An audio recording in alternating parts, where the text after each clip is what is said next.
स्वाद आ गया। अस्सलाम वालेकुम दोस्तों, आज हम आए हैं मोहम्मद सदीक मछली फ़रोश शादरा ब्रांच पर। तौसीफ़ मेरे साथ हैं, मैं खुद हूँ और जवेद भाई भी आज आए हैं। और अंदर चलते हैं, देखते हैं किस किस्म का माहौल है। वाह वाह वाह वाह, खोलते हुए तेल में मछली बन रही है जी। तौसीफ़ भाई भी देख रहे हैं, मैं खुद भी देख रहा हूँ, इंजॉय कर रहा हूँ, मज़ा आने वाला है। और इधर तैयारी भी हो रही है, लोग खचाखच जो है ना इंजॉय कर रहे हैं।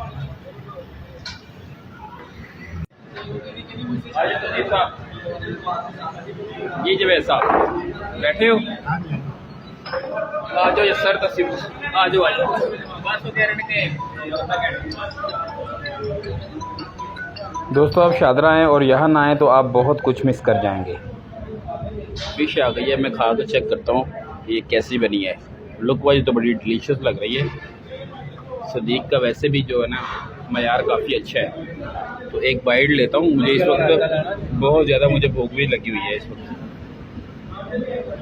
बरीक बरीक कांटे भी इसके अंदर होते हैं, तो मैं बड़ा ध्यान से इसको खाऊंगा। उफ, क्या बात है, ज़बरदस्त। ये थोड़ा सा इसके साथ मैंने इनकी चटनी जो है ना खुबानी वाली बड़ी ज़बरदस्त है। ओह बहुत ज़बरदस्त है।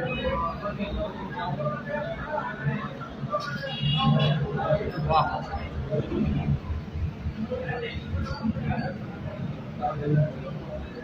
क्या बात है। दोस्तों आज का हमारा व्लॉग यहाँ यही था, शादरा में मोहम्मद सदीक मछली फ़रोश पर। अगर आप यहाँ पर आए हैं तो कमेंट में बताएं मछली कैसी है।